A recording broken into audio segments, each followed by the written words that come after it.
ท่านนายกรัฐมนตรีได้เน้นหนักให้ทั้งองค์การกระแดงแห่งชาติต้องได้เอาใจใส่และก็เพิ่มทวีอย่างรอบด้านให้กลายเป็นองค์การที่เข้มแข็งและสามารถปฏิบัติเพื่องานช่วยเหลือมนุษยธรรมที่มีการควบมือของสังคมด้วยความสมัครใจอย่างก้งควงท่านสนใจศรีพันดอนนายกรัฐมนตรีได้อบรมต่อกองประชุมสรุปการจัดตั้งปฏิบัติเพื่องานกระแดงทั่วประเทศประจำปี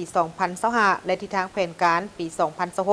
มีขึ้นในเมื่อวันที่ 26 กุมภาพันธ์นี้ก่อนอื่นทานก็ได้แสดงความย่อมย่อสมเสยต่อกับผลงานการจัดตั้งปฏิบัติขององค์การกระแดงแห่งชาติในระยะที่ผ่านมาและได้เน้นหนักให้ทางองค์การกระแดงแห่งชาติต้องได้เอาใจใส่และเพิ่มทวีการนำพาอย่างรอบด้านก็คือคณ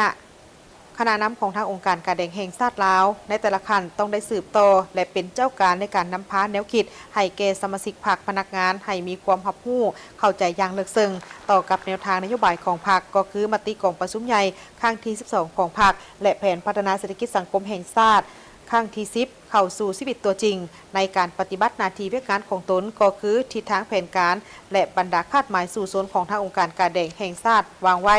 เอาใจใส่ในการพัฒนาเวียกงานวีซ่าสปอร์ตของทางองค์การกระแดงแห่งชาติลาวให้มีความเข้มแข็งโดยเฉพาะก็เป็นการช่วยเหลือบรรเทาทุกข์เบื้องต้นการปลุกระดมบริจาคเลือดและการสนองเลือดที่ปลอดภัยการส่งเสริมสุขภาพขั้นพื้นฐานอยู่ชุมชนเวียกงานลดผ่อนความเสี่ยงและการตอบโต้ภัยพิบัติการช่วยกู้ภัยฉุกเฉินซึ่งเป็นเรื่องงานมนุษยธรรมที่สำคัญที่สุดและก็เป็นสิทธิพื้นฐานของมนุษย์ที่จะต้องได้รับการเอาใจใส่ในการเบิ่งแยงการเคลื่อนไหวเวียกงานกาแดงก็ต้องได้รับประกันให้มีงบประมาณให้สามารถเคลื่อนไหวตามพระบทบาทขององค์การกาแดงแห่งชาติลาวโดยได้มีการสมทบกับบรรดาภาคส่วน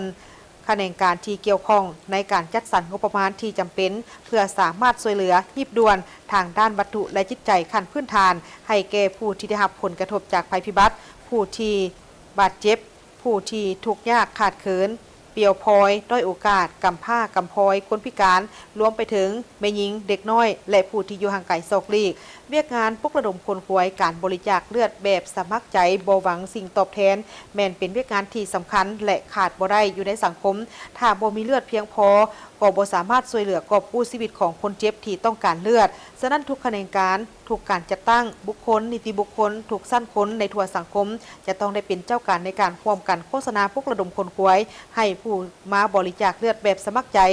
แบบบ่หวังสิ่งตอบแทนให้นับมือนับหลายขึ้นการปลูกจิตสำนึกให้แก่เยาวชนสาวหนุ่มได้รับรู้เข้าใจและเห็นได้ถึงความสำคัญของการบริจาคเลือดแบบสมัครใจและสามารถสนองเลือดให้แก่คนเจ็บที่ต้องการเลือดให้เพียงพอและให้บรรลุตามคาดหมายแผนการที่วางไว้ในแต่ละปีสืบต่อในการเสริมขยายการผูกพันและการร่วมมือกับสากลให้กว้างขวางและหลายขึ้นกว่าเก่าโดยเฉพาะคอมเมนต์กับทางองค์การการแดงของประเทศเพื่อนมิตรยุทธศาสตร์บรรดาองค์การการแดงต่างประเทศและองค์การจะตั้งสากลต่างๆเพื่อคนป่วยยัดแยงเอาการช่วยเหลือตามระเบียบหลักการและตามทิศทางของนโยบายการต่างประเทศของพรรคและรัฐบาลเพื่อสร้างเงื่อนไขให้แก่การพัฒนาองค์การกระแดงแห่งชาติลาวให้มีความเข้มแข็งและสามารถปฏิบัติตามพระบทบาทใน9นาทีเวกงานที่มีประสิทธิภาพและประสิทธิผล